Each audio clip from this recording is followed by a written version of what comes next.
جو ڈیفینس کے جی ہیڈ ہوں گے، ڈیفینس فورسز کے ہیڈ ہوں گے، تو پھر فیلڈ مارشل کے عہدے کو تحیات کرنے کی ضرورت کیا ہے آئین کے اندر؟ ویسے ہی آپ انہیں کوئی پروسیجر بنا کے ان کو اعزاز دے دیں، مراد دے دیں، لیکن ان کی کارکردگی کی بنیاد پہ. لیکن آئینی ترمیم اور جس طرح سے یہ کر رہے ہیں آئینی ترمیم، اس سے میں سمجھتا ہوں کہ پاکستان کی بین الاقوامی ساکھ بھی خراب ہوگی، اور اس حکومت جس پہ ویسے ہی عوام کا اعتماد کم ہے، ان پہ عوام کا اعتماد مزید کم ہوگا. اچھا ٹھیک ہے، آپ نے کافی تفصیلاً یہ بات اس کے اوپر روشنی ڈالی. یہی اگر ہم دیکھیں کنڈی صاحب، تو حکومت ہمیں یہ بھی کہتی نظر آ رہی ہے کہ 27ویں ترمیم جو ہے وہ اصلاحات کا حصہ ہے، مگر آپ کے خیال میں کیا یہ 18ویں ترمیم کی روح کے خلاف نہیں ہے؟ دیکھیں بات یہ ہے کہ 18ویں ترمیم جو ہوئی اس پر مجھے کئی اعتراضات تھے، جس پہ میں نے لکھا بھی ہے کافی. لیکن میری پوزیشن ہمیشہ یہ رہی ہے کہ اگر کسی ہمیں قانون سے اختلاف ہے یا آئینی شق سے ہمیں اختلاف ہے، تو ہمیں ایک سیاسی تحریک کے ذریعے اس شق کو بدلنا چاہیے، رائٹ. لیکن جی جب تک ایک شق آئین میں ہے، اس پہ عمل ہونا چاہیے. مجھے اعتراض 18ویں ترمیم پہ یہ ہے کہ آپ نے 18ویں ترمیم میں یہ کہا کہ آپ صوبوں کو اختیارات دے رہے ہیں، جی آپ نے یہ کہا کہ آپ صوبوں کو وسائل دے رہے ہیں، ٹھیک ہے، لیکن نہ آپ نے وسائل دیے صوبوں کو، اس لحاظ سے کہ جو وسائل دیے گئے وہ صوبوں میں بلدیاتی اداروں کو نہیں دیے گئے، اس لیے کہ بلدیاتی ادارے وہ ادارے ہیں جو آپ کی روڈیں بناتے ہیں، جو آپ کی ہسپتالوں کی دیکھ بھال کرتے ہیں، جو عوام کی خدمت کرتے ہیں، وہ بلدیاتی ادارے ہوتے ہیں، ٹھیک ہے. بلدیاتی ادارے آپ نے بنائے نہیں، ان کو وسائل آپ نے دیے نہیں. تو 18ویں ترمیم کا جو بنیادی مقصد تھا صوبوں کو وسائل دینا اور عوام کی خدمت کرنا، وہ تو فوت ہو گیا.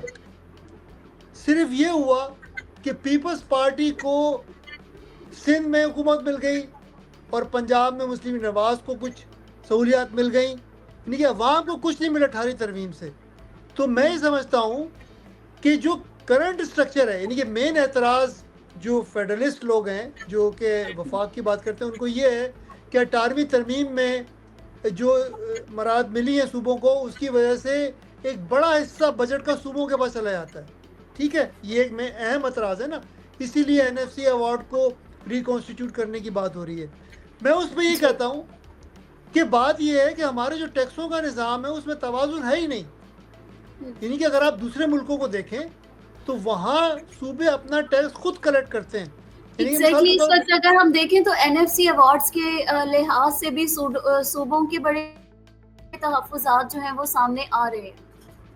اسی لیے نا کہ دیکھیں بات ہے وسائل کے بٹوارے کی کشمکش ہے، ٹھیک ہے. جی اچھا ایک بات یہ ہے، تو پہلی بات تو یہ کہ جو آپ کا ٹیکس کا نظام ہے اس میں توازن نہیں ہے. یعنی کہ مثال کے طور پہ امریکہ میں کیلیفورنیا ٹیکس کلیکٹ کرتی ہے، سیلز ٹیکس. جی سیلز ٹیکس ایک صوبائی سبجیکٹ ہے، ہمارے یہاں سیلز ٹیکس ایک فیڈرل سبجیکٹ ہے. تو بھائی اگر آپ فیڈرل سیلز ٹیکس لے رہی ہے تو صوبے اپنے وسائل کے لیے کون سا ٹیکس لگائیں گے، رائٹ. صحیح. دوسری بات یہ ہے کہ اگر آپ پیسے لے رہے ہیں، وفاق سے پیسے لے رہے ہیں، ٹھیک ہے، تو وہ پیسے پھر کچھ خرچوں میں جو وفاق کے اوپر آپ نے ڈالے میں، وہاں وہ خرچے بھی صوبوں کی طرف جانے چاہیے. مثال کے طور پہ یہ جو سرکولر ڈیٹ ہے، سرکولر ڈیٹ میں آپ کا سکر جو الیکٹرک سپلائی کارپوریشن ہے، انہوں نے بجلی بیچی سکر میں لوگوں کو، ٹھیک ہے. اب وہ وہاں سے بل کلیکٹ نہیں ہوا. جب بل کلیکٹ نہیں ہوا تو جنہوں نے بجلی پیدا کی تھی ان کو آپ نے پیسے نہیں دیے، وہ پیسہ آپ نے نہیں دیے تو سرکولر ڈیٹ بن گیا، رائٹ. ایک سمپل طریقے سے آپ کو سمجھا رہا ہوں. تو اگر آپ صوبوں کو وسائل دے رہے ہیں تو ایسے خرچے جو صوبوں کے اندر ہو رہے ہیں وہ خرچے بھی صوبوں کو اٹھانے چاہیے. مثال کے طور پہ یہ جو بجلی کی جو ڈسکوز کے جو شارٹ فال ہے کلیکشن میں، یہ بہت صوبوں میں جانا چاہیے. پھر تو NFC ایوارڈ میں پر بحث کرنے کے بجائے بحث یہ ہونی چاہیے کہ ٹھیک ہے بھائی صوبوں کو پیسے مل رہے ہیں، لیکن وہ خرچے جو صوبوں کے اندر ہو رہے ہیں وہ پھر صوبوں کو اپنے ذمے لینے چاہیے تاکہ وفاق کے اوپر اس کا بوجھ نہ پڑے. اب آپ کا جو سرکولر ڈیٹ ہے 2.5 ٹریلین روپیز کا، وہ بیسیکلی صوبوں کے اوپر ہونا چاہیے بوجھ، وہ وفاق پہ نہیں ہونا چاہیے. تو ہمارا سارا سسٹم ہی اس وقت گڑبڑ ہے. اسی لیے میں نے یہ پروپوز کیا ہے کہ جی نظام میں اصلاحات کی ضرورت ہے، اور یہ جو 27 ترامیم کر کے آپ نے آئین کی شکل بگاڑ دی ہے، تو تو مجھے ایسا محسوس ہوتا ہے کہ جو ہمارا 73 کا آئین ہے وہ اب قابل عمل ہی نہیں رہا. اتنی شکل بگڑ چکی ہے اس کی کہ اس کو دوبارہ سے ریکنسیڈر کرنا ہوگا اور دوبارہ سے ایک ریفارم کے ذریعے اس آئین کو بہتر کرنا ہوگا. صحیح. یہاں پر اگر ہم بات کریں جیسے اتحادی جماعتیں جو ہیں ان کے بھی تحفظات ہم نے دیکھے وہ اپنے کنسرنز اس وقت شو کر رہے ہیں اس حوالے سے. اور اگر پیپلز پارٹی کی بات کی جائے, آپ نے بلاول صاحب کی ٹویٹ کی بات کی, تو اسی حوالے سے پیپلز پارٹی کی مخالفت سے حکومت کی آئینی برتری آپ کے خیال میں متاثر ہو سکتی ہے؟ کیا حکومت کے پاس اس کے علاوہ کوئی اور آلٹرنیٹیو پلان ہے, کوئی متبادل پلان, بھائی آلٹرنیٹیو؟ آپ ہسٹری دیکھیں. ہسٹری یہ ہے کہ انگوٹھا چاپ ہیں. ہسٹری یہ ہے کہ اگر پیپلز پارٹی آج کوئی اعتراض کر رہی ہے تو کوئی گیو اینڈ ٹیک کرنا چاہتی ہے کسی موضوع پہ. تو میں یہ سمجھتا ہوں کہ یہ جو 27ویں ترمیم ہے اس میں مکمکہ ہوگا پیپلز پارٹی اور مسلم لیگ نواز کا, اور یہ انگوٹھا چاپ پارلیمان سے منظور ہو جائے گی, جس سے چند لوگوں کو فائدہ ہوگا لیکن ملک کو نقصان ہوگا.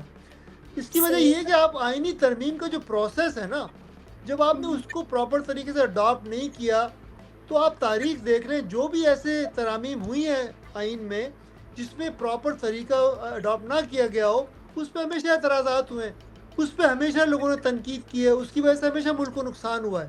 تو یہ 27ویں ترمیم ہے, اس سے بھی میرا اندازہ یہ ہے کہ ملک کو بے انتہا نقصان ہوگا. جو فورن انویسٹر ہے وہ مزید ڈر جائے گا آپ کے ملک میں کام کرنے سے, اس لیے کہ اس کو یہی نہیں پتا کہ پاور, دیکھیے بیلنس آف پاور ہونا چاہیے 3 انسٹیٹیوشن میں, کورٹس, ایگزیکٹو اور لیجسلیٹو. اگر ان 3 کے درمیان بیلنس آف پاور نہ ہو اور ایک آرگن جو ہے وہ باقی 2 کو کنٹرول کر رہا ہو تو سرمایہ کار ڈر جاتا ہے اس سے. یعنی کہ آپ امریکہ جیسے ملک کو دیکھ لیں نا, امریکہ جیسے ملک میں جہاں یہاں بیلنس آف پاور خراب ہوئی ہے between supreme court and executive and پارلیمان, تو فورن انویسٹر ڈرا ہوا ہے امریکہ میں ہی پیسے لگانے سے, جو کہ پاکستان کی تو صورتحال بہت ہی خراب ہے. تو مجھے یہ خدشہ ہے کہ پاکستان کی جو معاشی صورتحال ہے اس پہ اس کے منفی رجحانات ہوں گے, اس کا منفی اثر پڑے گا پاکستان کی معیشت پہ. صحیح صحیح. اب اگر ہم بات کریں, جیسا کہ آپ نے, ہم آئین کی بات کر رہے ہیں, قانون کی بالادستی کی بات کر رہے ہیں, اور اس میں کوئی شک نہیں ہے کہ ریاست کے 4 اہم ستونوں میں سے ایک اہم ستون جو ہے وہ مقننہ ہے. تو اسی کے پس منظر میں اگر ہم 27th امینڈمنٹ کی بات کریں تو یہاں پہ آئینی عدالت کے قیام کی بات بھی کی جا رہی ہے. تو اس سے انصاف کا نظام بہتر ہوگا, یا آپ کو لگتا ہے کہ عدلیہ کے اندر بھی ایک نئی تقسیم جو ہے وہ پیدا ہو سکتی ہے اس عمل سے؟ میں سمجھتا ہوں کہ یہ جو لیئر در لیئر کرتے ہیں نا ہم کریٹ, اس کی وجہ سے ملک کا نظام بہتر نہیں ہو رہا بلکہ خراب ہو رہا ہے. مثال کے طور پہ پولیس کام نہیں کری تو جی ایلیٹ فورس بنا دو, ایلیٹ فورس کام نہیں کری تو جی ایگل فورس بنا دو. یعنی کہ ہم ہر مسئلے کا حل روٹ کاز میں جانے کے بجائے کوئی نیا بگیڑا کھڑا کر دیتے ہیں. جو 1973 کا آئین ہے اس میں سپریم کورٹ ہی آئینی کورٹ ہے.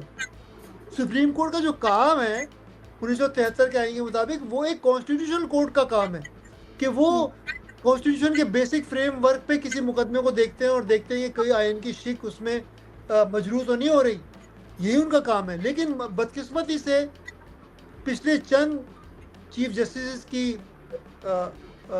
جو ان کا جو استعمال تھا, کیا کہتے ہیں, وہ جو ایک 184(3) کی جو آرٹیکل کو استعمال کرتے تھے خود سے عمل کر کے, اس کی وجہ سے سپریم کورٹ ایک آئین ساز ادارہ بن گئی ایک طرح سے.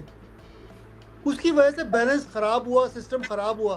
تو کہنے کا میرا مقصد یہ ہے کہ جو بیسک اسٹرکچر ہے 1973 آئین کا, اس میں سپریم کورٹ ہی آئینی کورٹ ہے, کسی مزید کورٹ کو بنانے کی ضرورت نہیں ہے. جو ایگزسٹنگ اتھارٹی ہے سپریم کورٹ میں اس میں تھوڑا سا رد و بدل کر کے یہ کام ان کو دیا جا سکتا تھا. اب دیکھیں نا جو 26ویں ترمیم ہوئی وہ یہی کہہ کے کی گئی تھی کہ بھئی ایک آئینی بینچ ہونی چاہیے, وہ آئینی بینچ آئینی معاملات کو دیکھے گی. تو کیا اس سے ملک میں بہتری پیدا ہوئی؟ بہتری تو پیدا نہیں ہوئی. اس سے تو لوگوں کا اعتماد مزید مجروح ہوا عدالت کے اوپر, اور عدالت بالکل ڈسفنکشنل ہے آج کل. تو یہ جو 27ویں ترمیم میں ایک نئی لیئر کریٹ کر رہے ہیں مزید ایک کورٹ کی, میں نہیں سمجھتا کہ اس سے کوئی بہتری پیدا ہوگی. مجھے محسوس ہوتا ہے کہ مزید خرابی پیدا ہوگی. یعنی آپ کو اور آپ کو اسی پس منظر میں، اسی پرسپیکٹو میں ایسا لگ رہا ہے کہ کیا اس وقت حکومت کے پاس اتنی سیاسی طاقت ہے کہ وہ اتنی بڑی ترمیم کو لا سکے، یا آپ کو لگ رہا ہے کہ یہ ترمیم ایک اور سیاسی بحران کو بھی جنم دے سکتی ہے؟ جہاں اصل طاقت ہے ملک کی وہ انگوٹھے لگوا لیں گے. یعنی کہ آپ پارلیمان، لیکن اگر پارلیمانی عمل سے 27 ترمیم آتی تو اس کا پروسیس ہی فرق ہے، جس میں نے آپ کو پہلے واضح کیا. لیکن پارلیمانی پروسیس سے تو یہ ترمیم آ ہی نہیں رہی، یہ تو ترمیم امپوز کی جا رہی ہے. کیوں کہ جو پارلیمان ہے وہ انگوٹھا چھاپ ہے، یعنی کہ وہ کہتے ہیں نا آٹو پین والی پارلیمان ہے، کہ جو بھی ان کو کہو یہ دستخط کر دیتے ہیں اس پہ. تو مجھے ایسا محسوس ہوتا ہے کہ اس پہ بھی دستخط ہو جائیں گے، پیپلز پارٹی مسلم لیگ نون میں مکمکہ ہو جائے گا، اور یہ جن کو خوش کرنا ہے ان کو خوش کرنے کے لیے پاس کر دیں گے ترمیم. لیکن ملک کو نقصان ہوگا، بہت زیادہ نقصان ہوگا. میں سمجھتا ہوں کہ 1973 کا جو آئین ہے نا وہ اتنا مجروح ہو گیا ہے، اور مزید مجروح ہو جائے گا کہ وہ قابل عمل نہیں رہے گا. We have to sit on a reform table and reform the 1973 constitution to make it for the people, by the people. جی، آپ نے بہت اچھی بات کی، اور آپ نے اینڈ میں آپ نے ایک سجیشن بھی اپنی طرف سے دی ہے، اور امید ہے کہ یہ ہماری آواز جو ہے وہ ایوانوں تک پہنچے، اور وہ اقدام اٹھایا جائے، وہ قدم اٹھایا جائے جو پاکستان کے عوام اور پاکستان کے لیے ایک بہتری کی امید جو ہے وہ پیدا کر سکے.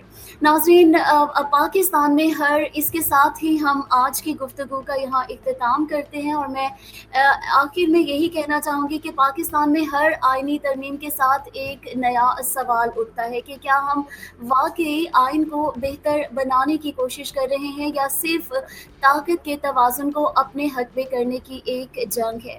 27ویں آئینی ترمیم کے حامی اسے اصلاحات کہتے ہیں، مخالف اسے وفاق کے لیے خطرہ سمجھتے ہیں.